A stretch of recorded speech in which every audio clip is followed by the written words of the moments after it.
പെട്ടെന്നൊരു തീ പോലെ വന്ന അടിച്ചതിന്റെ പേരാണ് ഞാൻ പറയുന്നത്. അത്ര മാത്രം അറിയൂ. കാരണം എന്റെ ഈ കളത്തിൽ കിടക്കുന്നോണ്ട് തിരി മാത്രമല്ല, തിരി കത്തിയത്.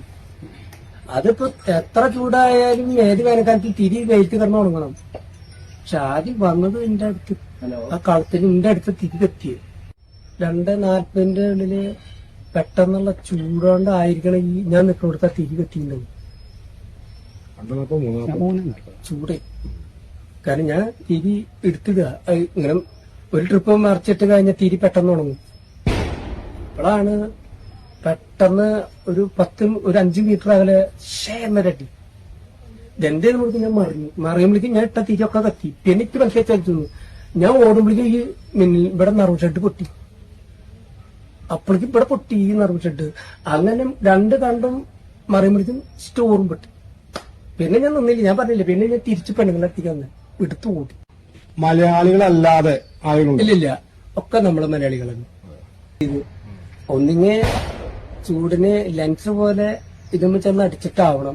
കാരണം ഈ കരിമരുന്ന്, കാരണം ഇത് വെയിലത്ത് കിടന്ന് ഉണങ്ങണം. അത് എന്തായാലും ഓൾറെഡി ചെയ്യണം. അപ്പൊ ഞാൻ നിൽക്കണോടത്ത് ഈ പെട്ടെന്നൊരു തീ പോലെ വന്ന അടിച്ചതിന്റെ പേരാണ് ഞാൻ പറയുന്നത്. അത്ര മാത്രം അറിയൂ. കാരണം എന്റെ ഈ കളത്തിൽ കിടക്കുന്നോണ്ട് തിരി മാത്രമല്ല, തിരി കത്തിയത്. അതിപ്പോ എത്ര ചൂടായാലും ഏത് വേനൽക്കാലത്ത് തിരി വെയിറ്റ് കിടന്ന് ഉണങ്ങണം.